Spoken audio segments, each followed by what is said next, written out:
Ooh, what's up, everybody? My name is OMG, WTF, LOL, FTW, BRB. Welcome back to more WWE versus TEW, the weekly series that's really not so weekly, where we take the events and shows that the WWE books, run them in the game to see just how well WWE does against TEW, or if Total Extreme Wrestling will be the company that brings WWE down to its knees. Today we are booking the first Monday Night Raw of September. I believe so. I'm not going to quote the exact date because, well, I'll be honest. I don't know what the exact date is off the top of my head. We are still in the week of WWE versus TEW, so just like Monday, September 24th, expect quite a lot of uploads today here on Tuesday, September 25th, because we've got a Raw, we've got a SmackDown, we've got a 205 Live. Unfortunately, there will be no NXT because I got to wait for Pete Dunne's contract to begin. But other than that, we're going to be good. I don't believe the Mae Young Classic starts this week, but so I think that'll be tomorrow that's going to start. But other than that, let's just go ahead and jump right in. I will say one thing. This video will probably be uploaded a little bit earlier than SmackDown 205 Live because I've actually got to go back and rewatch SmackDown because my dumbass somehow, some way didn't copy down everything that I had written down. So I've got to go back and pretty much get certain time stops here and there. And I just haven't watched 205 Live yet, so I'm a little behind on those, but those will get done today. Don't you guys worry about it. Nonetheless, though, main event of the night, Finn Balor will be taking on Braun Strowman, or is it Baron Corbin? I don't know. We'll have to find out. Let's go ahead and run this show. We opened up the night with a 71 B- rating here, as Braun Strowman and co., of course that being Dolph Ziggler and Drew McIntyre, they come out and pretty much explain their actions, and then of course they are interrupted by the music of the Shield, and out comes Roman Reigns, Dean Ambrose, and Seth Rollins. We have a little bit of a brawl until, of course, they are separated from each other. Of course, Corbin calling out a lot of the locker room to come out and help separate Strowman, Ziggler, and McIntyre from the Shield. And there we have that. Gets the show off to a strong start. Crowd was hot. Apparently, Constable Baron Corbin was very underwhelming, but that is fine. It did gain some heat for the Roman Reigns-Strowman feud. That also has got Brock Lesnar in there because, well, I know Brock Lesnar is still a part of this feud, and he was already in there anyway, so it's not like I changed that.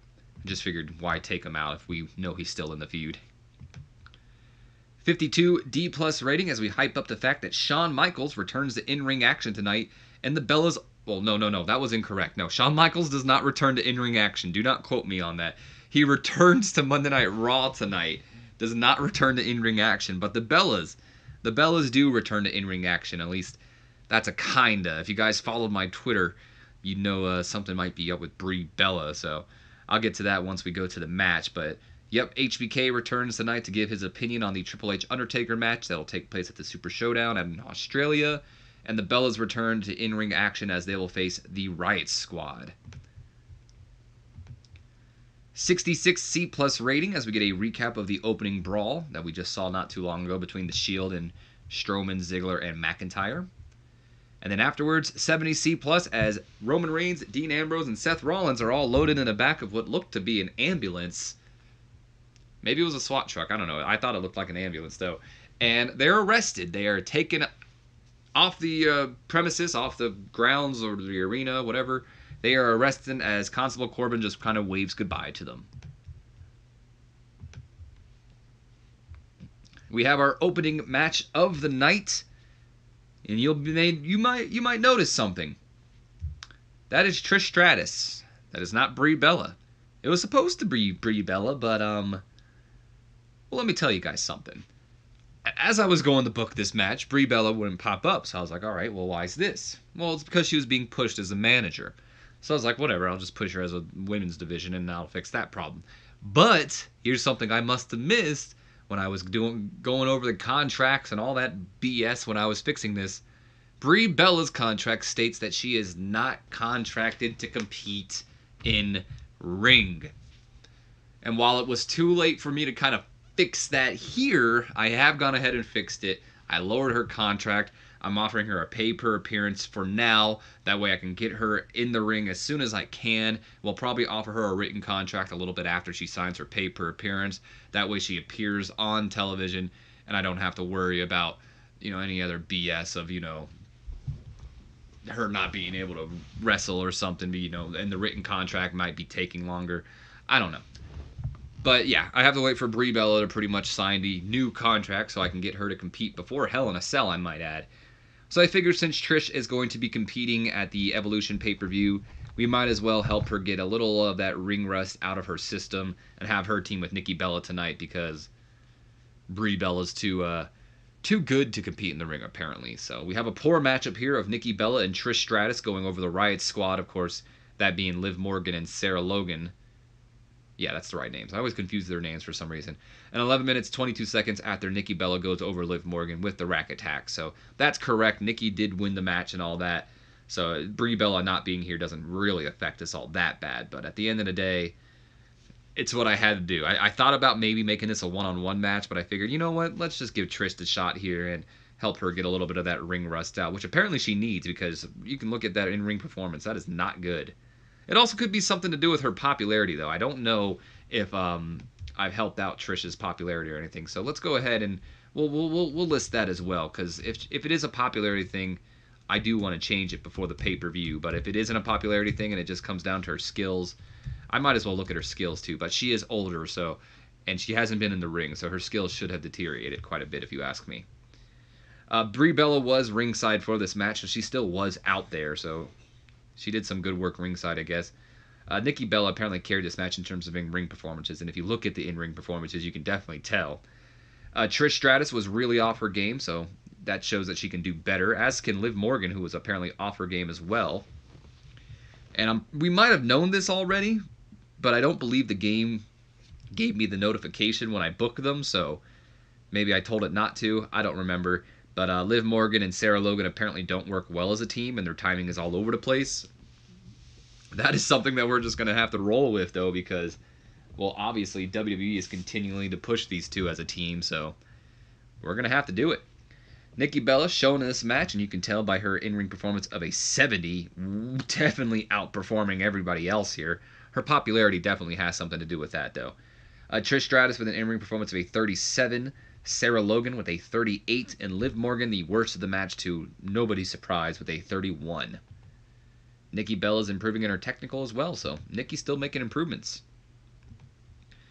Afterwards, we go to a 52 D+ rating as we hype up the fact that Natalya will take on Alexa Bliss later on tonight, and we're going to have a tag team championship match as the B team will defend their titles against the Revival. Revival, of course, beating the B team in a couple of one-on-one matches over the past couple of weeks, and then they just beat them last week in a tag team match, so they've kind of earned this rematch here tonight. And then, of course, Shawn Michaels' return is hyped as well. 63 solid C rating here as Finn Balor confronts Baron Corbin backstage, expressing that he wants a rematch against Baron Corbin because he's not happy about what happened last week when Corbin just randomly made their match a no disqualification match halfway through the match. So Corbin says, all right, you want a rematch? You're going to get it, but it's going to be in the main event because Corbin's not, he's going to work the main event if he can. So Baron Corbin and Finn Balor will take place a little bit later tonight, and that helps along their storyline. And God damn it. That's the thing I forgot to do. I don't know if it's going to be too much an effective thing. I know Bobby Lashley and Kevin Owens probably should have had a storyline start tonight. But, yeah, I'll just do it later. Part of me wants to go back and fix it now because we really aren't that far into the video. But, you know what? Let's do it. Let's do it real quick. Sorry, guys. I gotta remember to check, like, storylines and BS like that. Like, fuck. That's the one thing that sucks about doing this, like, so far behind is I forget to do storylines. Like, when I'm actually watching the show, I can go, oh, well, they just started a new storyline with that person, so obviously I can go ahead and start that, but I've got to end this because it doesn't look like this is continuing anymore. But yeah, it's just kind of stupid because, after they just drop storylines all the time too. But it does look like they are going to be starting a storyline between Lashley and Kevin Owens, so might as well go ahead and start that. I can't think of any other storylines off the top of my head, so if there is any, we'll just have to deal with it later on, but I remembered that one. So opening angle got a 69C+. That did worse, but at least Corbin wasn't bad. 51D+ for the hype for what's going to be taking place. 69C+ for the recap. 74B- for the Shield getting arrested. Opening tag match gets a 54C-, so probably about the same here. Trish Stratus wasn't off her game, so she's doing a little better. Got a 39 this time around. It doesn't look like Liv was off her game, actually. Never mind. Liv was really off her game, so she got a 30. She did worse this time around. And I think Logan did like 1 point worse. But yeah, there you have that. Nikki's still improving her technical, so good for her. More hype for tonight. Give out a 51D+. Corbin's rematch with Corbin.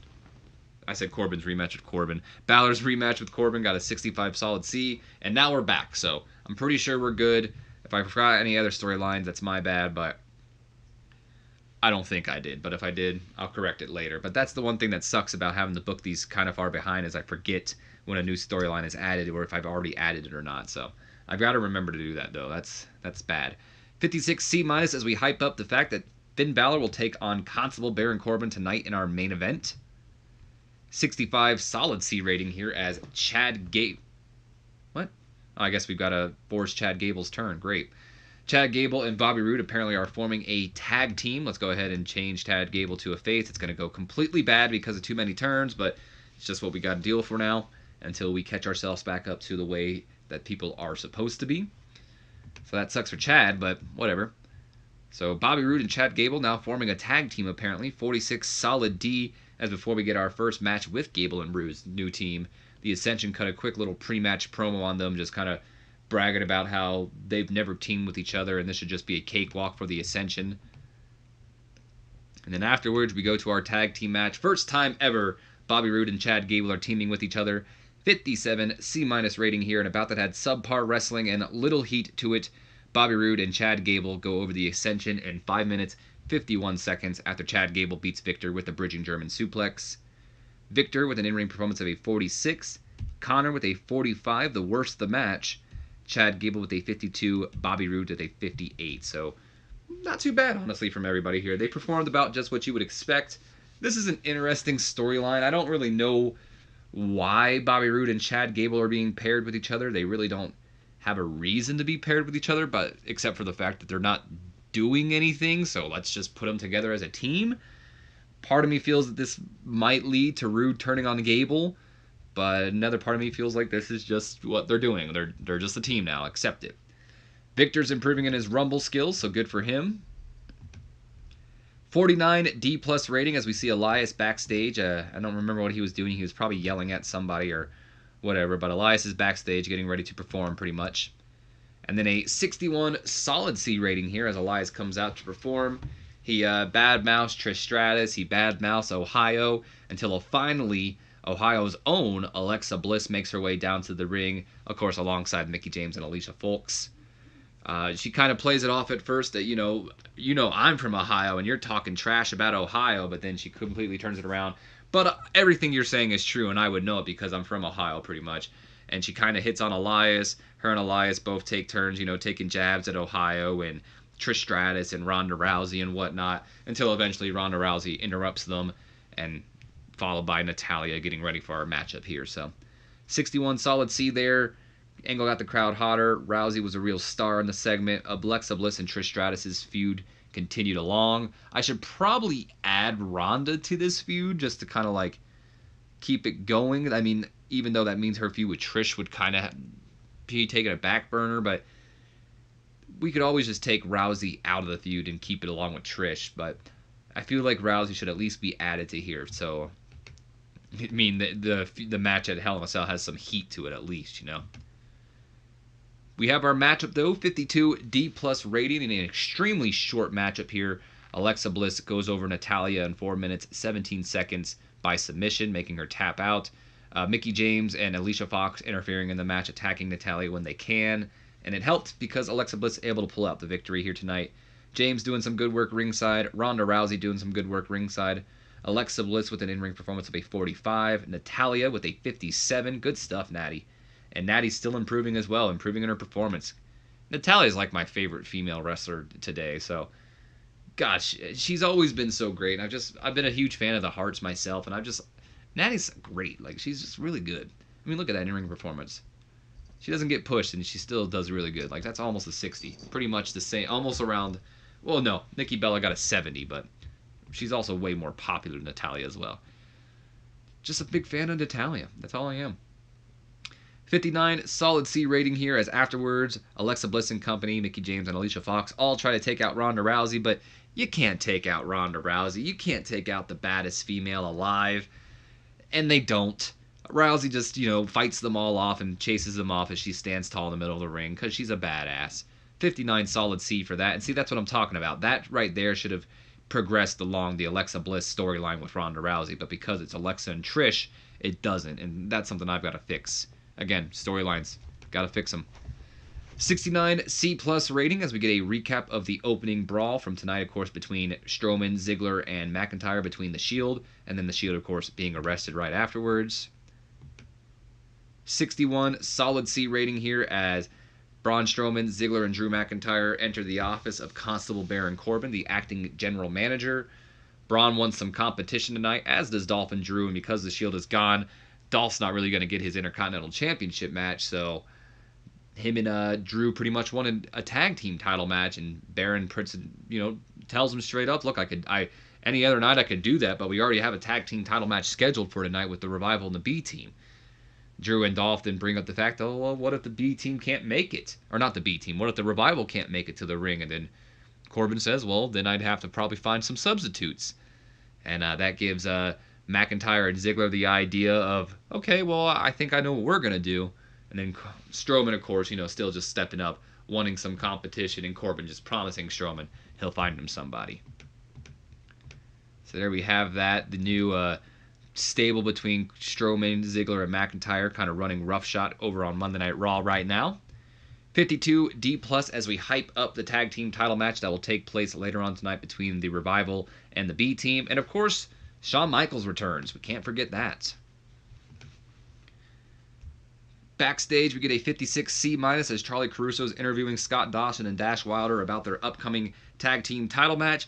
But during the interview, they are attacked from behind by Dolph Ziggler and Drew McIntyre, who beat them down and most likely are going to be taking their place. And then speaking of which, 50 D+, the B team's already out there ready for the matchup.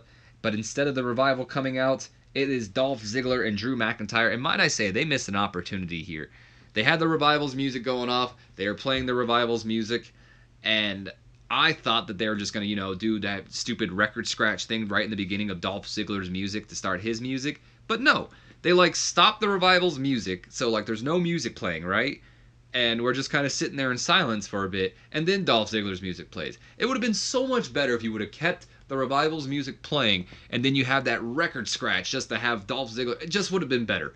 I don't know if I'm explaining it right, but to me, it just would have flowed a lot better. Especially with Ziggler having that record scratch in the beginning of the song. So you could have played it like, we go hard all day or night, and then the song just cuts off, and then Ziggler's music plays. It would have worked perfectly, but no one thinks about stuff like that, I guess. But Ziggler and Drew do come out instead, and they will be taking the place of the Revival in this Tag Team Championship matchup here.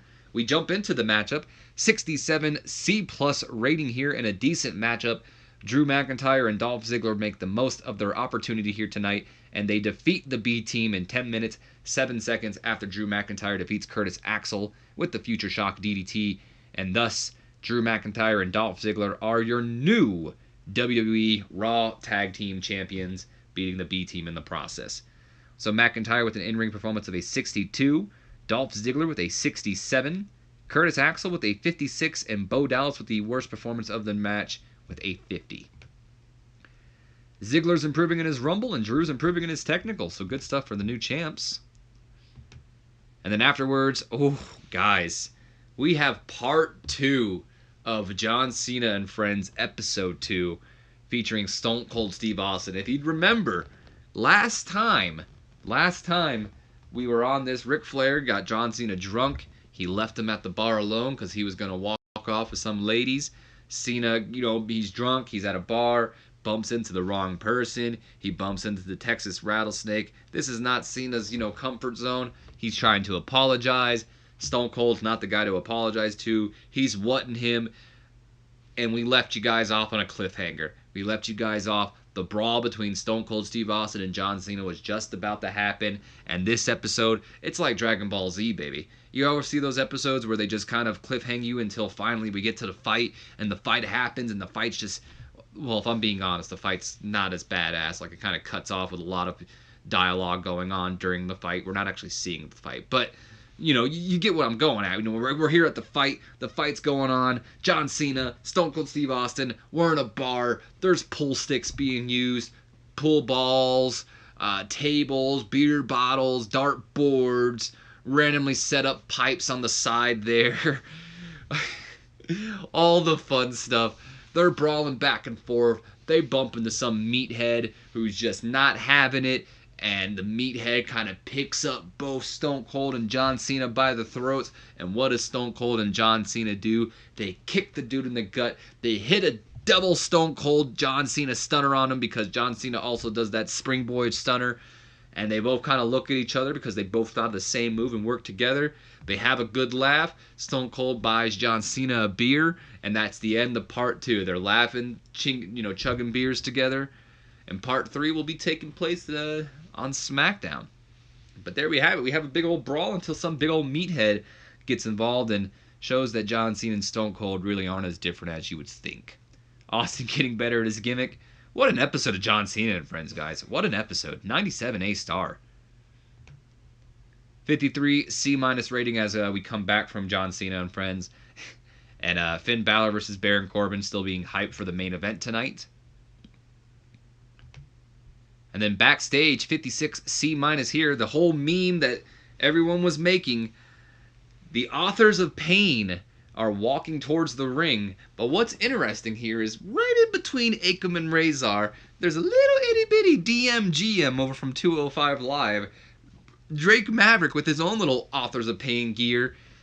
And I wasn't sure if this was real. A part of me was like, this is photoshopped. No, this was real. This is real. Drake Maverick is with the Authors of Pain right now. Like, huh? Whatever. 56 C- for that. And then afterwards, 43 solid D. Why did this do worse? 43 solid D rating here as Drake Maverick now reveals that he is not only the general manager for 205 Live, but he's now managing the Authors of Pain as well, and he's going to lead them to be the new Raw Tag Team Champions pretty much. So I'll say it again. Huh? Excuse me? Baking powder? Why is Drake Maverick managing the Authors of Pain? It's a bit weird, but it's what's happening now. All in all, though, I am happy for Drake Maverick because, I like Drake Maverick. I've always been a big fan of Rockstar Spud's work in TNA. I thought he was one of the highlights of a dwindling product, but still, it's just very kind of out of left field. Nonetheless, though, we have some local talent here tonight. Ace Hawkins and Chris Stark, they weren't given a name, so that is actually their real life names if you are interested in hiring anybody. So that is who we ended up going with here tonight because they were the ones that kind of fit my criteria. Even though Chris Stark should have been bald and had a curly mustache, I couldn't find someone with a curly mustache. Ace Hawkins, my description for Ace Hawkins jobber was in sync pretty boy, so there you go. That's why I chose Ace Hawkins. But we have an abysmal match here. 32 E+ rating. The Authors of Pain go over Ace Hawkins and Chris Stark in 1 minute, 37 seconds after Akam defeats Ace Hawkins with the pump handle Death Valley driver. That's not only a mouthful, but it just sounds pretty ferocious. Drake Maverick doing some good work ringside, so good for him. Ace Hawkins was really off his game here tonight. Come on, 15, you can tell. But wow, here's something that's kind of a shock here. These two local jobbers that I just so happen to randomly pick, Ace Hawkins and Chris Stark, showed excellent chemistry teaming with each other. the independent scene. Someone needs to pick both these men up. Make a tag team. I can't do it because this is WWE unless they hire them, but I normally would hire both these guys after they showed excellent chemistry together because that's a new team for me. But someone needs to pick these two men up on the independent scene. They probably won't, but they should. It's a new team out there. Razor with an in-ring performance of a 40. Akam with a 38. Chris Stark with a 24. And Ace Hawkins with an abysmal 15 in-ring performance. Good lord. Although Hawkins and Stark are making the most of their appearance tonight, Ace is improving in his Rumble and performance, as is Chris Stark, so good for them. Solid 80B rating here as we hype up the fact that Triple H will take on The Undertaker for the last time ever at the Super Showdown in Australia. 74 B- as both the Bella Twins, Nikki and Brie, check on Natalya and Ronda Rousey backstage. 74 B- for that. I feel like Natalya was kind of like down during this while, Ronda was like, oh, I got to check on Natty or something. And a part of me feels like, are we like teasing a women's tag team championship? I know that's what we've been teasing for a while, but are we teasing like a women's tag team championship and maybe like a Rousey Natalya versus Bella's feud or something? Because that's the kind of vibe I got from this backstage angle here, is that the Bellas are kind of playing a vindictive role and Natalya can kind of see through it or something like that, or Natty's just got a lot on her mind with her father passing too. Maybe that's the story they're running as well. I don't know. 100 A-star. This was purposeful too. This wasn't a John Cena or friends. WWE actually booked this segment, so I'd agree this probably was a 100 A-star. But that's what you get when you got guys like Shawn Michaels and The Undertaker in the ring with each other. You're just mesmerized by them, and you could tell the entire audience, they weren't talking, they weren't being loud and rowdy, they were listening, and they were on the edge of their seats the entire time both these men were in the ring, because it was good stuff. But nonetheless, it was like a 17-minute angle too. Like, this angle went on for a while. Shawn Michaels comes out here, he talks a little bit about the Triple H versus Undertaker match, and he expresses that he believes that this will be the time that Triple H finally beats The Undertaker. He doesn't know why everyone's saying The Undertaker's going to win. Because he thinks it's going to be Triple H's turn this time around. And The Undertaker makes a surprise appearance. He's in the arena tonight. He comes out and he confronts Shawn Michaels. And he pretty much says Shawn Michaels only chose Triple H because The Undertaker retired Shawn Michaels pretty much. They go back and forth for a little bit. And Shawn Michaels is kind of pissed off because, unlike everybody else who, has stayed retired, or has retired and come back, Michaels has stayed retired. It was all because he respected The Undertaker pretty much. And Taker had that nice line. Was it out of respect or was it out of fear? Because you knew if you came out of retirement, you'd be coming after me and I would put you down again or something like that. Great stuff from them, honestly. I mean, I'm sure you guys remember this, so I don't have to break it down word for word, but great stuff from both men here tonight. Definitely makes you miss Shawn Michaels. And it definitely makes you start kind of looking at Michaels like, there's a lot of rumors running around, and is Shawn Michaels returning to the ring for one last big match? I mean, think about it. This could be The Undertaker's final match. Right? WrestleMania might be his final WrestleMania when you think about it. It's always brought up, but this might be his final WrestleMania. And what better opponent to go out to than Shawn Michaels? He retired Shawn Michaels, so Shawn Michaels returns to retire him. They retire together pretty much. It's a great story, and it really makes me feel like they might be doing something like that. Maybe we'll have Michaels and Triple H team up and reform DX for like Survivor Series to take on the Brothers of Destruction. That's another rumor I'm hearing, but there's some good stuff they can probably pull off here. If HBK is willing, though, of course.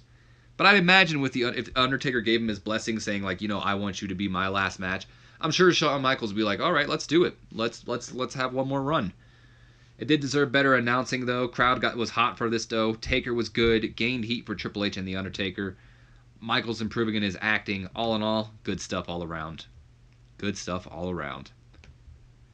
64 solid C rating here as Constable Baron Corbin approaches Finn Balor backstage, and he informs him that he's not going to be facing him tonight. Corbin had some sort of excuse. I don't remember exactly what it was, but there was some sort of excuse, his general managing duties or something like that, to where he wasn't able to compete tonight, as he said. But instead of facing Baron, instead of taking on Corbin tonight, Corbin has found a replacement opponent for Finn Balor, and that opponent, of course, is Braun Strowman. So he has found some competition, and his competition just so happens to be the man that Corbin's been at I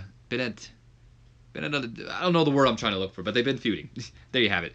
48 D+ rating here. I feel like there should have been an angle in between these, but maybe I'm wrong. But 48 D+ rating here as we have a tag team matchup. The Boss and Hug Connection, of course. Sasha Banks and Bayley taking on the team of Dana Brooke and Ember Moon. Moon was kind of a surprise partner of Dana Brooke, as she was just kind of last minute added. She, who's going to be Dana Brooke's partner? And out comes Ember Moon. We have a bout that had subpar wrestling and little heat to it.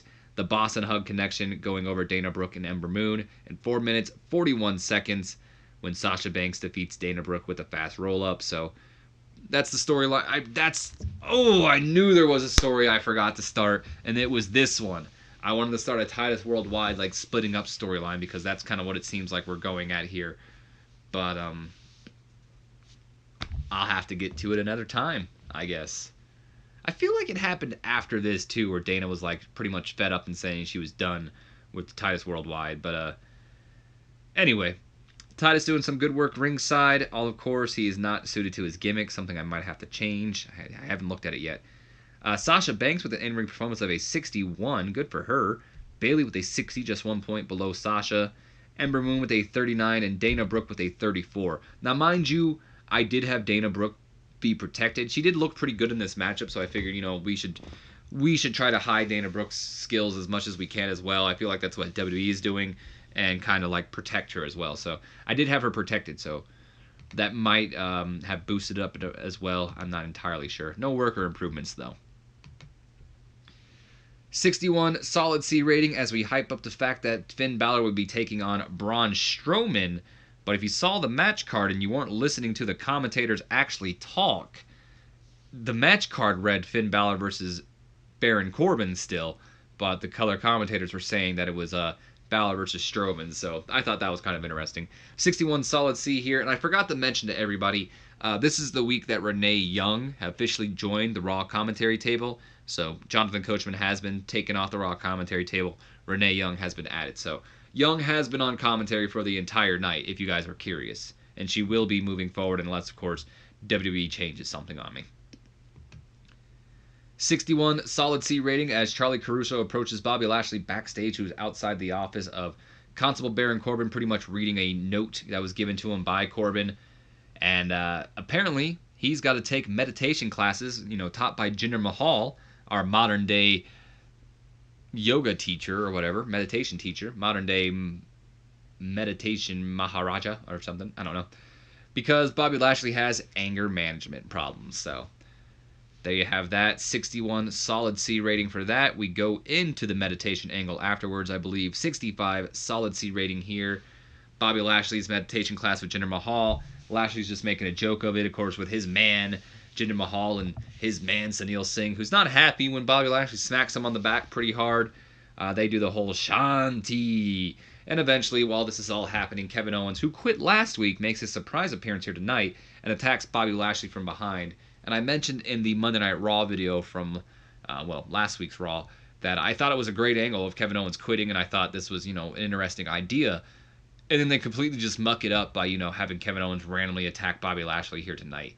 I don't get why they did it. I would have had Kevin Owens off TV for a little while longer and then eventually bring him back, but this is what they decided to do, so let's see what we're doing with it. That does go ahead and start the Lashley-Owens feud that we almost forgot about, and we'll see where it goes from there. 70 C+ rating as we see Finn Balor getting ready for his match against Braun Strowman backstage, as we also hype up his match against Braun Strowman. 76 B- rating as we get a recap of the face-off between Shawn Michaels and The Undertaker from earlier tonight. 79 solid B rating as we hype up the fact that Triple H and Mick Foley both return to Monday Night Raw next week. So Mick Foley, I've got to hire. Hopefully he'll accept the contract before Monday Night Raw, but if he doesn't, then I don't know what I'm going to do. Because if I've offered somebody a contract, you can't hire them from the local listings, unfortunately. So part of me is like, all right, I'll just list him wherever he's supposed to be that night and just hire him for the one night. But I don't know. We'll see what I end up doing. Maybe I'll try to extend the contract, and hopefully he'll get back to me before next week's Raw. I mean, he has an entire week, but sometimes legends take a little long. 52 D+ rating as we hype up the fact that next week Ronda Rousey and Natalya will team up to take on the team of Alexa Bliss and Alicia Fox. 75 B- rating here as we hype up Roman Reigns versus Braun Strowman for Hell in a Cell for the WWE Universal Championship. Strowman cashing in the Money in the Bank, and that will be held inside Hell in a Cell too, as I believe. And then finally, it is main event time. 77 solid B rating here, and about that had good wrestling and a decent reaction from the crowd. This match did great, and a decent reaction from the crowd. Braun Strowman goes over Finn Balor in 9 minutes 29 seconds with a reverse chokeslam. Ziggler doing some good work ringside. Balor with an in-ring performance of a 70, just 1 point below Braun Strowman's 71. No worker improvements. And then afterwards, we end off the show with a 75 B- rating here as Braun Strowman, Dolph Ziggler. Fucking A. I was like, where's Finn Balor? Apparently Seth Rollins and Finn Balor were off screen. In the words of the great R-Truth, that's my bad, guys. My bad. They shouldn't have been off screen, but this is the last segment. I'm not going back and changing that. They should have been on screen, though. But Braun Strowman, Ziggler, McIntyre, they go on to beat down on Finn Balor after the match until they are interrupted by the music of The Shield, who have been released from prison. It was or not prison, but a release from jail. That was announced a little bit before this match, I believe. But they come down to the ring and they're, about to inflict their justice on Braun Strowman and company. But they are attacked from behind by pretty much the entire Raw locker room. We see guys like Kevin Owens, Jinder Mahal, the Authors of Pain. Pretty much any heel on the Raw roster came out and they attacked the Shield after the match, or after the after the match. That's what I meant to say. They attacked the Shield to pretty much end off the show while Braun Strowman and company stand tall with all three members of the Shield just laid out, looking beaten down pretty much by the new Shield, I guess. I think they're going by like the Dogs of War or something like that, but I'm not sure what they're calling themselves. But I think that's what they're calling themselves now. Braun Strowman came across well, continued gained some heat for his feud with Roman Reigns, and there you have it. Any worker improvements? Nope. We end off the show, and what do we get? Wow, we get an 88 B+ rating. I think since I edited everybody's popularity and made them pretty much popular, the same popularity on the entire world, that's probably helped out our ratings a lot more because SmackDown did good, and now we got an 88 B+ here. Or maybe WWE's just starting to do good, but I want to imagine that it had something to do with me increasing the popularities of everybody here as well. But 88 B+ rating right here. No specific comments, so we didn't gain popularity, but we also didn't lose popularity. So that's good. But that is going to be the end of this episode. I do hope you guys have enjoyed. If you have, do me a favor, comment, like, subscribe.